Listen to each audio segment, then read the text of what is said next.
স্পেনের বিশ্বকাপ জয়ের আনন্দকে এবার শরীরে আজীবনের স্মৃতি বানিয়ে ফেললেন এই ডিফেন্ডার।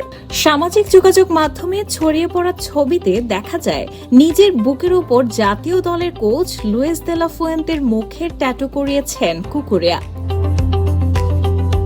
বিশ্বকাপ শুরুর আগে কুকুরেয়া বলেছিলেন, স্পেন যদি 2026 সালের বিশ্বকাপ জেতে তাহলে তিনি কোচের মুখের ট্যাটু করাবেন। আর্জেন্টিনাকে ফাইনালে হারিয়ে স্পেন চ্যাম্পিয়ন হওয়ার পর আর দেরি করেননি তিনি।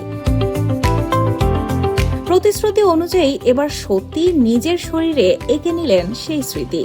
এক্স হ্যান্ডেলে একটি আইডি থেকে শেয়ার করা পোস্টটি মুহূর্তেই ছড়িয়ে পড়ে সামাজিক যোগাযোগ মাধ্যমে। ভিডিও ও ছবিগুলো এরই মধ্যে পেয়েছে 26 লাখের বেশি ভিউ। ভক্তরা বলছেন, এটি শুধু একটি মজার কাণ্ড নয়, বরং কোচের প্রতি কুকুরেয়ার শ্রদ্ধা, বিশ্বাস আর দলের প্রতি ভালোবাসারও এক অনন্য উদাহরণ।